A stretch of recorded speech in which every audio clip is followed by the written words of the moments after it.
Bonjour et bienvenue dans Détour de magie. Aujourd'hui, on a le plaisir de recevoir Pierre Onfroy. Salut Pierre. Salut Thibaut. Alors, pour ceux et celles qui ne te connaîtraient pas, tu es l'auteur de plusieurs effets, le dernier Faucheton notamment, et aussi prolifique dans les conférences que tu donnes, notamment sur le thème de l'éthique en mentalisme. Et ça pourrait être intéressant qu'on en discute. Alors, selon toi, est-ce que tu pourrais nous en dire un peu plus sur ce thème-là? Est-ce que tu pourrais nous dire ce que c'est pour toi l'éthique en mentalisme? Oui, alors c'est des questions qui m'occupent depuis un certain temps, Ouais, pour des questions de congruence. Voilà, j'ai besoin d'être à l'aise avec ce que je fais. Et, euh, et en fait, c'est venu à la base d'une conversation avec Benoît Campana. J'étais chez ok. lui. Et puis il était en train de me poser la question, quand tu es devant une agence, est-ce que tu prétends toujours que ce que tu fais est réel? Et j'avais dans l'idée que pour être, comment dire, le meilleur mentaliste possible, il fallait ne pas sortir de son personnage. Quelque chose qu'on retrouve assez souvent, hein, d'ailleurs. Et du coup, quand je fais les torsions de cuillère, prétendre que c'est réel et le faire comme si c'était vrai. Et il me pose cette question, ouais, mais du coup, quand tu es devant une agence événementielle, tu sais, ils ont vu plein des magiciens et tout. Tu dis non, non, mais puis moi, plein d'ego, non, non, mais je le fais pareil, et puis, mais ils y croient pas. Je dis, je sais pas, tout. Il m'a un peu secoué, Demande-leur. il m'a un petit peu secoué, et je sais pas ce qu'il m'a fait, mais j'ai dû passer une des plus mauvaises nuits de ma vie, à remettre en cause plein de choses que je prenais pour acquises. Et le lendemain, enfin dans les jours qu'on suivit, c'était vraiment OK. Il faut que je change quelque chose. J'ai passé par plein de phases, de la Ouais. magie au mentalisme. Comme beaucoup de magiciens, je pense que j'ai un parcours un peu typique. Voilà, tout simplement, je suis passé de la magie, et puis j'ai vu que les effets de mentalisme étaient peut-être plus intéressants pour une partie du public et puis plus valorisés socialement. Donc je me suis tourné vers là. Enfin, j'ai fait une transition, on va dire. Je me suis d'abord retourné vers le mentalisme pseudo-psychologique, et puis, me sentant limité dans la catégorie des faits présentés, je me suis tourné plus sur du mentalisme, comment dire, lecture de pensée, prédiction, torsion de cuillère, voilà, où pour le coup, tu n'as pas de limite, parce que là, on parle de pouvoir. Et, euh, et du coup, petit à petit, donc avec cette idée vraiment d'être le plus convaincant possible, et je suis arrivé à un niveau technique qui me permettait de convaincre beaucoup de gens que ce que je faisais était réel. Donc c'était presque une quête achevée. Et là, boum, il me fout tout par terre. Mais il y avait quand même cette sensation, ce malaise quand même de devoir être en permanence dans son personnage. Et puis surtout, on se retrouve confronté avec des gens qu'on connaît, qui nous connaissent, qui nous ont vu grandir. Donc je pense à ma famille, je pense à des amis. Du coup, beaucoup de Qui savent, double eux, discours. ouais, que c'est que de l'illusion, que c'est. Enfin, il n'y a pas de. Ouais. Oui, et puis c'est ça, en fait, il y a des gens qui se mélangent, en fait. C'est-à-dire que il y a des gens qui t'ont vu grandir, qui t'ont vu comme magicien. Donc eux, de toute façon, t'es assez honnête, enfin, je veux dire, sur ce que tu fais. T'en as, ils t'ont vu un petit peu plus tard, donc t'es dans un entre-deux. T'en as qui croient que t'as des pouvoirs. Il faut que tous ces gens, en fait, se parlent sans échanger leurs théories, c'est compliqué. Du coup, voilà, tu te retrouves finalement pour protéger tes secrets, à formuler des mensonges et demi-vérités, ou aller dans le sens des croyances des gens, ce qui est quand même un exercice acrobatique et assez inconfortable. Voilà. Et donc ça, c'est toujours resté. Et donc, il m'a vraiment donné l'occasion de me remettre carrément en question. Et j'avais pas de solution. J'ai cherché, il m'a dit non, je ne suis pas satisfait avec ce que je fais, mais j'ai pas de solution, donc j'ai cherché. Et c'est venu des torsions de cuillère. C'est vraiment un effet que je Ok. maîtrise et que j'aime beaucoup. Et effectivement, j'utilise les torsions de cuillère de Sterline, c'est les plus belles que j'ai vues. Et je le fais comme lui, assez pour être convaincant, et qu'on me parle de magnétisme 9 fois sur 10 quand je le fais. Et, euh, et j'avais cette idée aussi que c'est compliqué de déconstruire ce qu'on fait quand on s'est donné vraiment la peine d'aller au bout de l'illusion, quoi. Euh, une idée m'est venue quand je me suis intéressé à certains sujets, notamment dus à l'esprit critique. Des sujets comme par exemple le placebo, des principes en psychologie, etc. Et je trouvais toutes ces connaissances absolument fascinantes. Mhm. Et du coup, quand je suis intéressé par quelque chose, j'ai envie de le partager, notamment avec mon public. Et je savais qu'il y avait une passerelle à faire. Et donc, c'est venu vraiment avec cet effet. Et donc, voilà l'effet, comment je l'ai construit, comment je le présente encore aujourd'hui. Je fais les torsions de cuillère, je ne dis rien. Je ne prétends pas avoir des pouvoirs magnétiques, je n'ai pas besoin de le faire. Tout est dans la suggestion. Quand je fais ça, clairement, c'est une allusion, comment dire, aux fictions. Quand quelqu'un a des pouvoirs, il dit pas je suis magnétiseur, il fait, tout Il fait. simplement. Ok. Voilà. C'est la meilleure manière de le démontrer. Une fois que je l'ai fait, j'attends les questions. Il y a du pouvoir et tout. Donc je réponds pas. Je dis, quelqu'un a mal quelque part. Tu vas me dire, là, ça semble encore pire que ce que tu es au départ. Mais attends, il y a une suite. Il y a une suite. Quelqu'un a mal quelque part. Donc là, il y a des gens qui ont mal, qui viennent. Je devine à peu près où ils ont mal. Je prends mes mains. Là, je les mets autour de là où ils ont mal. Je tremble un petit peu comme ça. Je me frotte les mains, comme si je m'en lavais. Et je dis, comment vous vous sentez? Et 8 ou 9 fois sur 10, je dis, je me sens beaucoup mieux, j'ai plus mal ou j'ai moins mal. Ok. Et c'est là que ça commence. Et là, je dis, bon, maintenant, je vais vous expliquer quelque chose. En fait, ce que j'ai fait avec les cuillères, c'était une illusion. Cette illusion a permis de faire une illusion qui est encore plus puissante, qui est celle de vous soigner. C'est quelque chose que vous connaissez tous, dont vous avez tous déjà entendu parler, c'est l'effet placebo. Alors, l'effet placebo, c'est pas juste un effet psychologique, hein, c'est un effet biochimique. Quand je faisais ça avec mes mains, en fait, j'étais pas... Enfin, oui, je faisais rien, sinon de la suggestion, mais ça vous a permis d'activer votre pharmacie interne. Vous avez généré des hormones, dont une s'appelle l'endorphine, et qui bloque les récepteurs liés à la douleur. C'est pour ça que même quand je vous l'explique là, la douleur, elle revient pas, elle est partie. Enfin, elle peut revenir plus tard, hein, évidemment. Sur le coup, c'est un signal électrique, mais là, maintenant, tout de suite, si vous avez plus mal, c'est pas en vous l'expliquant que la douleur se réveille. Et je trouve le principe absolument fascinant. Et là, j'ai été 100% honnête. J'ai dit que la cuillère était une illusion.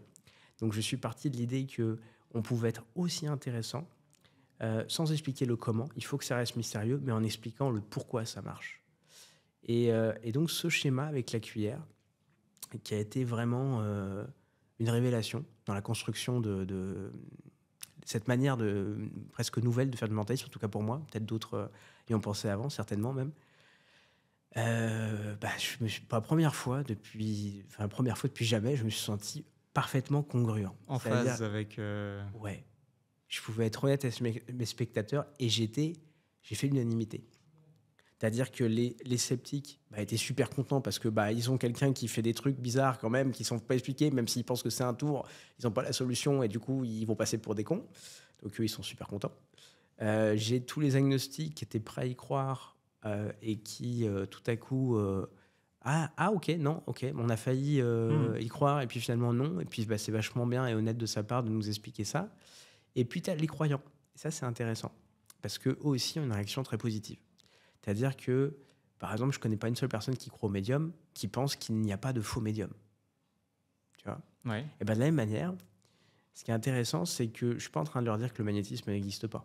Ça, c'est ce que je crois. Moi, personnellement, je n'ai pas de raison de croire que... Non, tu leur as montré une expérience qu'est-ce qu'elle est, quoi. Ouais, qu'est-ce qu'elle est. Et par contre, il y a un truc qui est certain, c'est qu'ils ont pris ce qu'ils ont vu pour une preuve de leur croyance. Et ça prouve que ils étaient capables de statuer très vite et ils ne sont pas capables de reconnaître une bonne preuve. C'est ça qui est hyper intéressant. Et je sais que ça fait l'unanimité parce que personne ne m'en veut d'avoir prétendu avoir du magnétisme. Tu vois, d'ailleurs, je ne l'ai pas prétendu. C'est eux-mêmes qui sont arrivés à cette conclusion. Qui le sous-entendu. Ouais, exactement. Et aucune personne qui croit au pouvoir des guérisseurs ou du magnétisme ne renie le placebo non plus. Ils savent que ça existe. Hein. C'est pas idiot. Et de toute façon, c'est des faits. Enfin, je veux dire, c'est des trucs... Voilà. Oui, mais t'as jamais rencontré quelqu'un qui dit non, le placebo, j'y crois pas. C'est ça, c'est compliqué. Quoi. Enfin, je veux dire, ça reste des faits scientifiques, il n'y a pas de débat là-dessus. Oui, il y a plein de gens par exemple, le réchauffement climatique, c'est un fait scientifique. Ouais. Tu vas pas me dire que ça fait de l'unanimité. Ça, c'est un débat qui nous emmènerait loin. Voilà. Ouais, malheureusement. Mais... En tout cas, pour l'effet placebo, tout le monde a déjà entendu parler et personne ne dit non, l'effet placebo, ça n'existe pas. D'ailleurs, même à Lourdes, par exemple, pour se faire reconnaître comme miraculé, faut passer un paquet de tests pour être reconnu comme miraculé. Voilà, ils te le font pas juste « oh, je me sens mieux ». Tu vois, c'est pas... Non, ils savent aussi ce qu'est un effet placebo. Il y a des vrais médecins derrière et pour avoir ce statut-là, donc il y en a, je sais plus, 70 depuis des décennies, hein, très peu finalement, tu vois, qui sont passés à travers les gouttes de ces tests-là. Et d'ailleurs, au passage, moi j'aime bien rappeler que c'est à peu près les mêmes taux que dans n'importe quel hôpital. Bon, voilà, mais ça pareil, même si tu y crois, oui, t'en penses ce que tu veux, mais c'est factuel. Encore une fois, tu peux difficilement contrecarrer ça. Enfin bref, donc ceux qui croient au magnétisme ne m'en veulent absolument pas. Je suis pas en train... Alors clairement, je questionne leur croyance, mais je l'ai pas fait de manière frontale. J'ai pas dit le magnétisme, ça n'existe pas. J'ai fait la preuve qu'il y avait d'autres manières d'expliquer ça. Enfin, un phénomène qu'ils ont cru reconnaître comme du magnétisme n'en était pas un. Ils n'ont aucune raison de me dire... non, si, vous avez des pouvoirs, vous ne voulez pas le reconnaître. Mais ça ne renie pas pour autant ça met pas une croix définitive sur le magnétisme si Absolument. s'il existait. Là où c'est hyper intéressant, c'est que j'ai ouvert une brèche et qu'il y a plein de gens qui sont venus me voir après en me disant bah alors moi je vois un magnétiseur, mais du coup bah, j'ai très envie de Je savoir suis perdu, bah, est-ce que vous pensez que c'est un placebo? À une époque j'aurais pu répondre oui, oui, c'est un placebo et me lancer dans toute une conférence sur les pseudosciences. Maintenant, je le fais pas parce que c'est contre-productif, ça crée de la réactance. Donc la seule bonne réaction à avoir dans ce cas-là, c'est possible. C'est tout. ouais, ça ouvre la porte sans pour autant fermer ou ouvrir quoi que ce soit d'autre et Bah, c'est même une posture d'honnêteté intellectuelle, en fait. C'est-à-dire que moi, je n'y crois pas, j'ai pas de raison d'y croire. Maintenant, j'ai pas vu son magnétiseur, je peux pas affirmer c'est ça, on est personne pour 100% dire, qu'il a pas de pouvoir ou ce que mmh. tu veux, même si j'y crois pas du tout. Mmh. Mais Et ça reste hyper honnête de ta part de dire ça, du coup. c'est honnête et c'est même C'est beaucoup plus humble. productif. Enfin, c'est C'est-à-dire que je ne prends pas la décision à sa place. Je lui ai dit c'est possible. À partir du moment où je lui ai dit ça, bah, du coup, je le laisse libre de croire ou de ne pas croire. Et d'ailleurs, c'est très bien parce qu'effectivement, ça renvoie les gens un petit peu à leur responsabilité. Mais maintenant, il est obligé de faire dans sa grille de lecture avec une information qu'il n'avait pas avant. Il y a une autre explication possible. À lui de choisir s'il prend la perche ou pas. Voilà. non, mais c'est hyper intéressant cette question d'éthique, là, comment tu le décris. Et est-ce que tu penses que les magiciens, euh, actuellement, ils sont dans leur globalité éthique ou pas? Là, on parle d'éthique au sens pseudoscience et tout. C'est peut-être même un peu plus large. L'éthique, ça peut être les trucs un peu bateaux, d'utiliser la magie à des fins malhonnêtes. Ça peut être beaucoup de choses, l'éthique. Est-ce que tu penses que... C'est quoi ton avis là-dessus sur, Alors, j'ai fait toute une conférence à l'Association française pour l'information scientifique, c'est l'AFIS. Mhm. C'est une association sceptique. Et justement, bah donc, j'ai parlé de cette expérience de lecture, je l'ai même fait. J'ai guéri des gens. Voilà. Docteur en froid.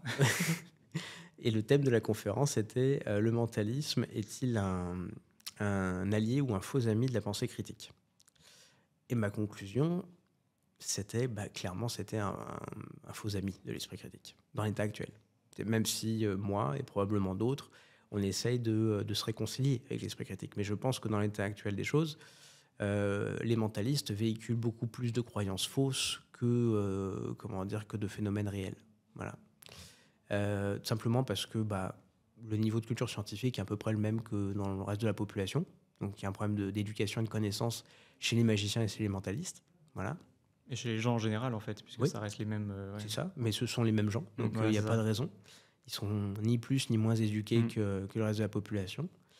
Donc il y a les croyances propres. Moi, j'ai vu beaucoup de mentalistes, par exemple, parler des mouvements oculaires de la PNL pour détecter le mensonge. Ça te fait Ou les sourire. micro-expressions, les choses comme ça. Oui. Micro-expressions qui est beaucoup très comment dire, Une idée répandue. ouais, très répandue grâce à la série Light to Me.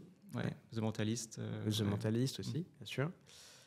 Oui, mais voilà. Alors ça, c'est un sujet aussi. Le langage non verbal, c'est un sujet absolument Du coup, il y a passionnant. beaucoup de spectateurs qui prennent ça pour acquis et qui se disent ah oui, etc. sur ce point-là. Ouais, oui, et parce qu'en fait, de même manière, encore une fois, on a le même niveau, enfin globalement le même niveau de culture que le public sur ces questions-là. Par exemple, quelque chose que j'aime bien dire, j'aime bien déconstruire certaines idées reçues. J'adore ça. Je trouve que c'est même un challenge beaucoup plus enthousiasmant de faire décroire le public que de le faire croire.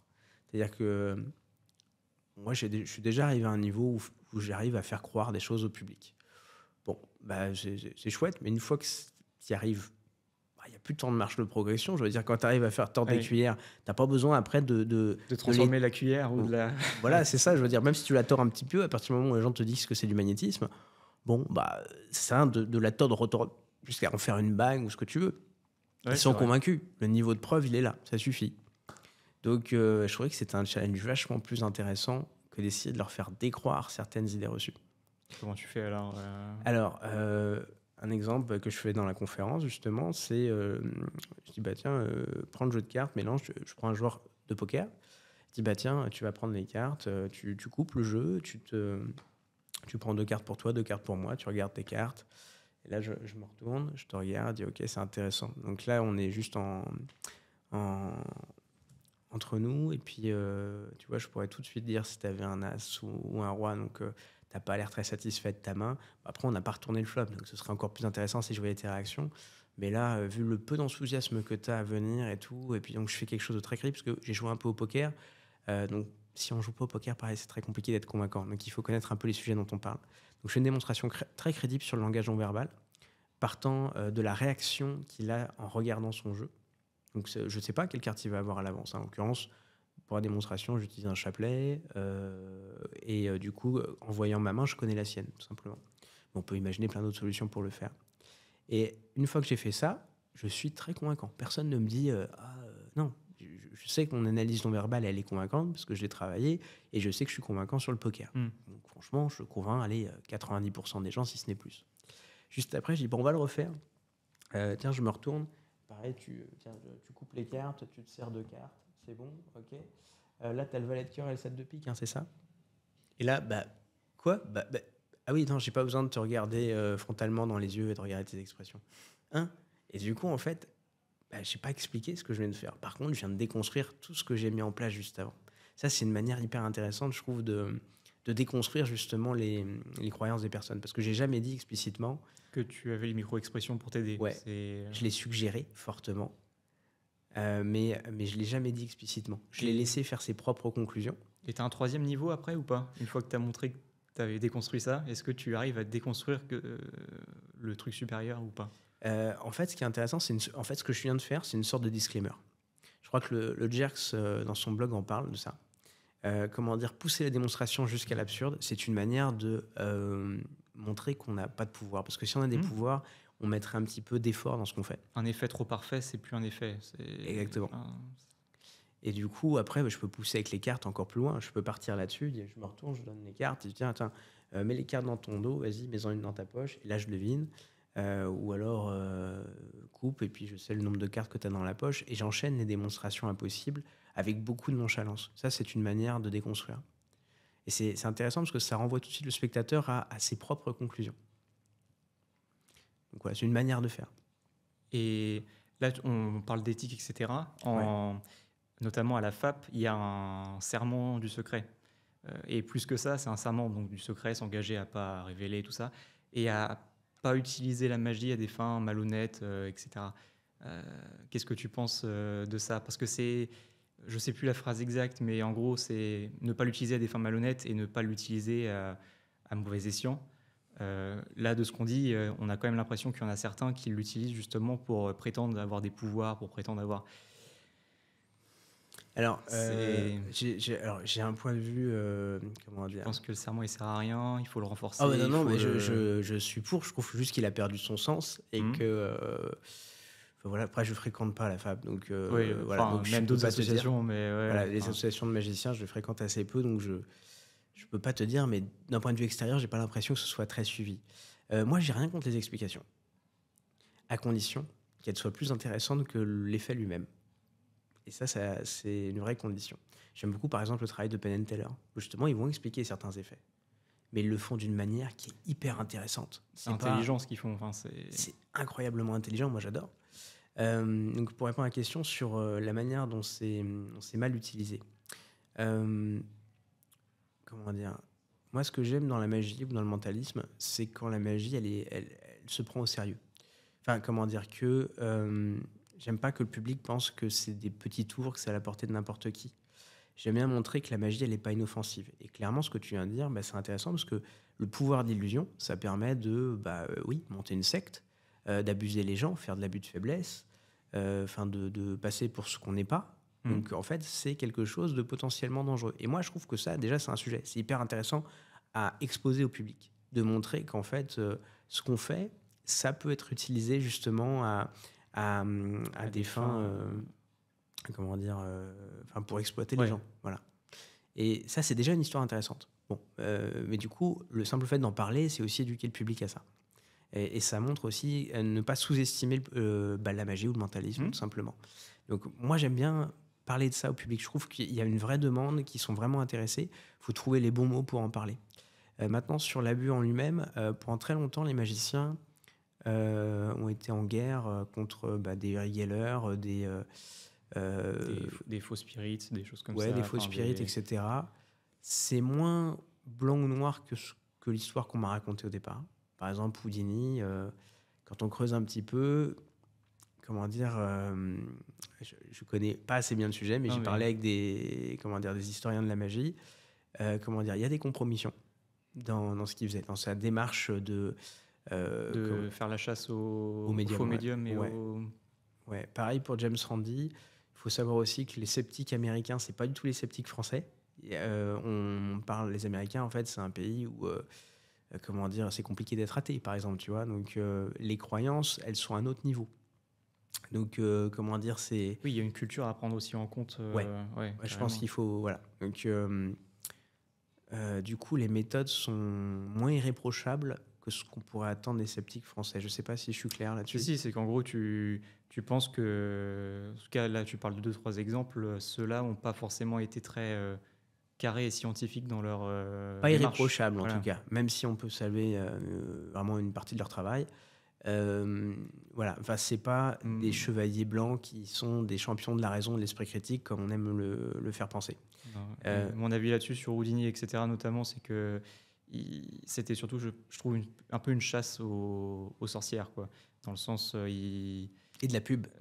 bon, il y avait évidemment de la C'est, pub. C'est que c'est- lui, il savait et pas les autres. Et ouais, il voulait montrer que c'était pas possible. Il allait pas avec une position neutre, en fait, dans Exactement. ça. Voilà. Et je pense que on parle d'esprit critique, il faut savoir rester neutre et prendre les choses telles qu'elles sont et faire le... Pas neutre, mais savoir suspendre son jugement. En tout cas, Oui, c'est ouais, ça. Enfin, voilà. rester... Mais avoir une volonté, en tout cas, d'être le moins biaisé possible. Clairement, c'est ce qu'on fait dans une expérience scientifique.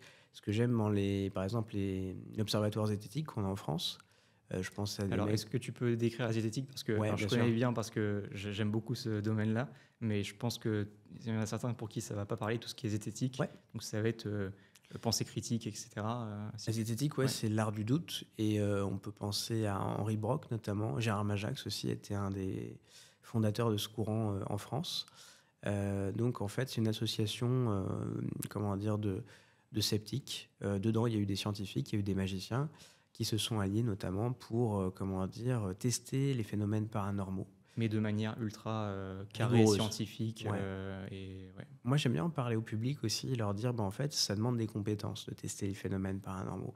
Il faut s'y connaître en méthodologie scientifique, Hmm. il faut s'y connaître en psychologie, voilà, parce qu'il y a beaucoup de biais, justement, ce type d'expérience, et il faut s'y connaître en triche. Et ça, c'est mon domaine, en illusion, pour éviter justement comment dire, les fausses preuves. Hmm. Ce qui est hyper intéressant quand on écoute les sceptiques en France, par exemple des Richard Monvoisin ou Henri Brock, ils te disent qu'ils ont testé plein de gens qui prétendaient avoir des pouvoirs. On se souvient par exemple du fameux prix de 100 000 euros pour celui qui prouverait un phénomène Qui paranormal. montrait qu'il avait les pouvoirs de faire ça. Et il y a l'équivalent d'1 million de dollars aux États-Unis. Même En je crois- général, les prix n'ont jamais été remportés. non, ça n'a pas été donc, remporté. Mais ce qui est hyper intéressant, c'est qu'ils disent qu'en fait, des tricheurs, ils en ont extrêmement peu. Quoi. Non, on trouve surtout des gens qui sont convaincus de leur pouvoir, ouais. qui ont envie de savoir comment ils fonctionnent.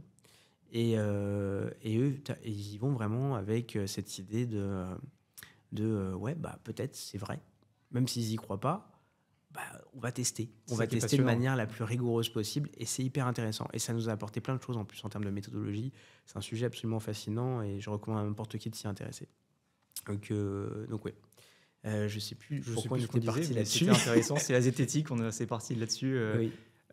Sur, bon, en tout cas, là, on parlait d'éthique. Est-ce que Ouais. toi, tu aurais des tours, on va dire, alors, pas interdit, le mot est fort, mais en tout cas des choses, des démonstrations, des expériences que tu te refuserais de faire ou parce que, en fait, à partir de là, il y a des choses que tu montrerais aux spectateurs qui sont trop fortes ou en tout cas qui vont trop le perturber ou trop le...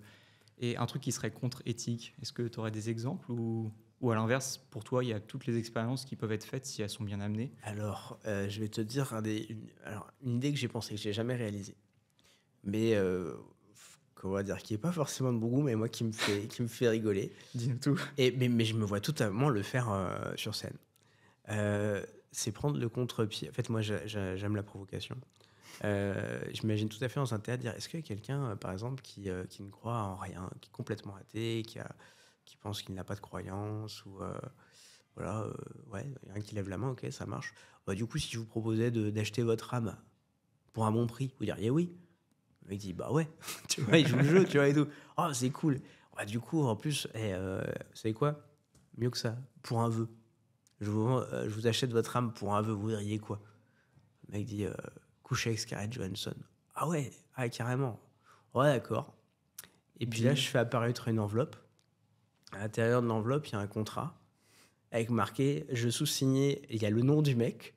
Et comment dire, c'est pas un complice instantané, hein. J'ai déjà pensé aux méthodes que je veux mettre en Oui, bah, il y a place. des. Il y a Oui. marqué je sous-signé machin, etc. Voilà. Et le mec, tu lui demandes de signer avec son sang. Normalement, il balise un petit peu. Il y a marqué que je fais avec Scarlett Johansson et tout. Dès qu'il le fait, tu sens qu'il n'est pas très à l'aise. Là, je prends le papier. Juste en le regardant, bah, il se met à flamber instantanément. Je le jette vers lui. Et là, en se protégeant, on voit qu'il y a une marque qui est apparue dans sa main. Le contrat est conclu. Et moi, j'ai les yeux rouges. Voilà. Mais ça me ferait kiffer. Tu vois, et Ouais. j'aime bien prendre le contre-pied et j'adore, comment dire, faire douter des croyants et j'adore faire douter des sceptiques aussi. C'est un kiff. En fait, ce que j'aime, c'est comment dire, secouer un peu les certitudes des gens. Voilà. C'est vraiment quelque chose que j'aime beaucoup. Et ça n'empêche pas qu'après, on peut avoir une vraie conversation et qui est 100% honnête sur comment dire, la nature de ce que je viens de présenter. Donc moi, je ne mens pas quand je suis en spectacle. Je me suis imposé cette contrainte-là. Ouais. Aujourd'hui, je ne mens pas. C'est pas trop dur? C'est difficile, c'est des contraintes, mais maintenant, je suis à l'aise avec cet exercice. Et surtout, c'est ça qu'il faudrait mettre en avant, c'est les bénéfices d'une telle pratique, c'est que je suis hyper à l'aise. Je suis hyper à l'aise parce que je ne suis pas double ou triple ou quintuple. J'ai le même discours avec Mhm. qui que ce soit. T'es Avec, toi et t'es honnête avec toi-même. c'est ça. Je suis le même avec mes parents, avec des spectateurs, avec un millionnaire, avec un formateur, avec ce que tu veux. Donc c'est hyper reposant et agréable en fait. Je suis bien. Ça n'a pas de Et, prix ça. et par rapport, là, tu prenais un exemple qui est assez amusant et Ouais. tu parlais de complice instantané. Est-ce que dans les méthodes aussi, tu as une sorte d'éthique dans le sens, est-ce qu'il y a des trucs que tu te refuses de faire comme complice instantané, Aucune. complice Aucune. aucune, Parce qu'en fait, tout est OK. alors j'aime quand les méthodes sont élégantes, clairement. Ouais, ça, Je dis pas que c'est- peu importe la méthode. Au contraire, je suis très attaché aux méthodes. Mais je trouve que vraiment, c'est quelque chose qui m'étonne qu'on puisse avoir des scrupules sur la méthode. Alors, si, hein, quelque chose que j'entends, c'est par exemple pour le complice instantané, ouais, mais il y a un spectateur qui vit pas l'expérience. Ça, c'est une critique que je retiens totalement, ça dépend comment tu l'amènes aussi. complètement. Mais on va prendre un Ouais. cas où, pour le coup, le spectateur que tu prends, bah, il sait, enfin, Il sait il n'a comment pas ça les faits. marche, ouais. Voilà, tu décides de sacrifier un spectateur ou Pour quelques ouais. spectateurs pour avoir un effet sur 95% de la salle. Ça, moi, je pense qu'il y a certains effets où ça le vaut et puis d'autres, ça le vaut pas. Voilà. Il y en Ouais. a pour qui, non, ils veulent bluffer tout le monde tout le temps. Et je comprends très bien. C'est une super contrainte. Mais pour moi, je dis pas peu importe la méthode. Hein. C'est pas ce que je Non, dis. Je dis mais juste que pour moi, toutes les méthodes sont, comment dire, des méthodes valables. Je veux dire, je vois pas ce qu'il y a de plus éthique à choisir de faire une levée double que de prendre une carte double dos. Je ne comprends pas. C'est dans les deux cas, c'est une triche. C'est vrai, il faudrait qu'on m'explique pourquoi il y a des triches qui sont plus valables que d'autres. Je ne comprends pas. Attention, je déteste la paresse. Donc ça aussi, je veux dire, c'est pas, je fais pas un éloge de l'effort Mhm. minimum, hein, loin de là.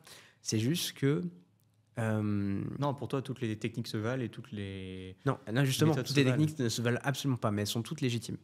Oui, C'est-à-dire que se valent dans le sens, on peut les faire, on peut les utiliser. ouais, Après, c'est-à-dire que si c'est ma grille personnelle, moi, j'aime pas l'électronique parce que je suis un professionnel de l'événementiel et du coup, je sais le coût d'une panne, tu vois, ou de la dépendance justement à ce type de... de savoir si on a chargé la batterie, Exactement.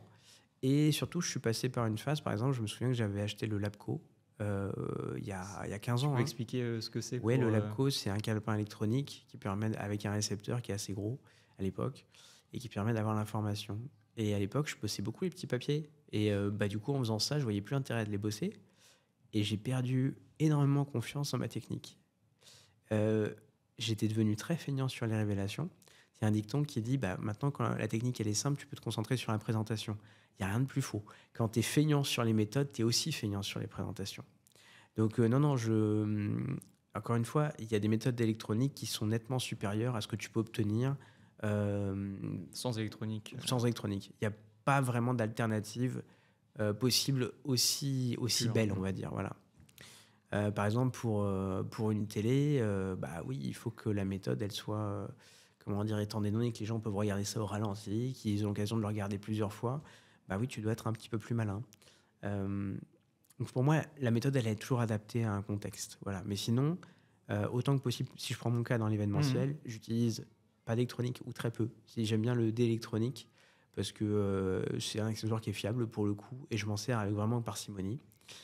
Et on Euh, soupçonne pas l'électronique dans ce truc-là en ouais, plus. ouais. Et surtout qu'à la fin, je le dis en plus, je dis ok, je fais en fait toute une démonstration justement où je parle de zététique en testant avec le Mhm. dé, et à la fin, je dis ouais, mais vous avez oublié quelque chose. Jamais de la vie, un scientifique laisserait, comment dire, un sujet testé avec son propre matériel. Depuis le début, c'est mon dé qu'on utilise. Ouais, du coup, on va le faire sans dé. Là, je fais un faux dépôt, je dis, ouais, déjà, c'est la preuve que je suis un charlatan, pas me faire confiance. Pensez juste à un chiffre entre 1 et 6. Et voilà. Et du coup, j'émets moi-même l'hypothèse avant de m'en débarrasser. Voilà. Ok. J'avoue pas, Non, tu mets sur le côté. voilà, j'émets moi-même une hypothèse avant même qu'elle arrive pour pousser encore plus loin. Voilà, enfin bref. Sinon, oui, j'aime pas les complices instantanés. J'aime pas beaucoup le pré-show. Il y a des exceptions parce qu'il y a des effets où pour le Oui, coup toujours. c'est Il y en mieux. a où. Mais voilà. Mais du coup, je vais toujours préférer des méthodes assez directes. Euh, voilà. Parce qu'en fait, dans l'événementiel, c'est pas comme un théâtre, les gens se connaissent. Du coup, si tu as quelqu'un qui est dans la confidence, ben en fait, à la fin de la soirée, il en a parlé à la Il y a tout le moitié. monde qui est dans la confidence. Voilà, tout le monde va comprendre. Donc c'est très exigeant parce qu'effectivement, si une de tes méthodes elle est découverte, soit parce que bah, tu t'es gouré, soit parce que justement tu as voulu utiliser un complice instantané ou un pré-show, bah, clairement ils vont discuter entre eux et Et ça tu va vas se être savoir. grillé. Voilà. On parlait de technique, etc. Un autre point qui est intéressant à aborder, c'est tout ce qui est créativité, création. Ouais. Euh, Pardon, est-ce que je peux Vas-y, juste vas-y, revenir tu me parlais, c'est ça que je vas-y. voulais revenir là-dessus. Tu me parlais justement des dérives qu'il y a dans ce Dans... qu'on peut observer en Ouais, magie et en mentalisme. Donc très rapidement, moi j'étais, je pense, le premier à prendre la parole publiquement là-dessus. Et je l'ai fait dans une émission sceptique qui s'appelle Le bénéfice du doute, la tronche en biais, qui est une chaîne sceptique. Donc il y a, je sais plus, ouais, peut-être 6 ans, quelque chose comme ça. Et en fait, dedans, justement, je parlais de mentalistes qui avaient mal tourné, on va dire, ou magiciens qui avaient mal tourné, où clairement on est dans du sectaire, de l'abus de faiblesse, etc. Je peux donner des noms, hein, par exemple. Voilà. Et je parlais aussi de quelque chose dont on parle très peu, parce qu'effectivement, les magiciens se sont beaucoup insurgés contre des mentalistes qui prétendaient avoir des capacités, beaucoup moins sur des mentalistes qui prétendent faire des démonstrations pseudo-psychologiques. Justement, langage non verbal, micro-expression, etc. Et je croyais que justement, il y avait une injustice là-dessus, parce qu'aujourd'hui, moi, ce que je vois, c'est que dans des comités d'entreprise, on va engager des mentalistes pour... j'ai déjà eu cet écho-là, par exemple, quelqu'un qui faisait le smash and stab, donc c'est l'expérience avec les clous et la les roulette sacs, russe. la roulette russe où on risque sa main, en expliquant que c'était de la calibration et que grâce à ça, les commerciaux, ils allaient pouvoir mieux cerner leurs clients. Et là, on parle d'une conférence à 5 000 euros, par exemple, tu Mhm. vois. Et on parle de potentiellement une main en moins. Aussi. Voilà. Et donc, en fait, les abus, donc il y en a Ah, toujours c'est eu du compliqué côté là. des pouvoirs. Sauf que ce que je trouve, c'est que on parle pas assez, et c'est pour ça que j'ai pris la parole justement euh, comment dire, de ce type de manipulation. Et pour moi, c'est pas une différence de degré, enfin de nature, c'est plutôt une différence de degré entre les deux charlatans. Voilà. Donc voilà, donc c'est des choses justement qu'on peut utiliser mal. On est en tant que mentaliste en capacité de donner des preuves des compétences qu'on prétend avoir. Et du coup, si tes compétences que tu prétends avoir, c'est le langage non verbal, c'est une mémoire prodigieuse, pour le coup, il y a des vrais trucs, ou l'influence, ou la PNL, ou ce que Ce qu'on tu veut, veux, ouais. c'est pas très compliqué de vendre des formations bullshit, voilà, C'est vrai. ou des conférences bullshit, Mais dans ou ce des cas-là, livres bullshit, ou voilà. t'exploites la crédulité des gens et Exactement. après, c'est entre toi et toi-même, quoi. Faut que tu arrives à le. Ouais. Et il peut y avoir des conséquences négatives à ça. On le voit beaucoup, par exemple, dans le développement personnel, justement, Mm. actuellement. Beaucoup de culpabilité, en particulier sur les femmes, sur l'autoresponsabilisation. Enfin, ça se rejoint. Il y a des passerelles, en fait. c'est un milieu qui est assez poreux, en fait. Ça a l'air innocent de loin. Quand on creuse un peu, ouais, ça peut être très sale. Si vous avez aimé cette vidéo, alors vous apprécierez sûrement celle avec Tan, le photomentaliste, qui capture des sourires sincères à partir de la photo. C'est dans cette vidéo.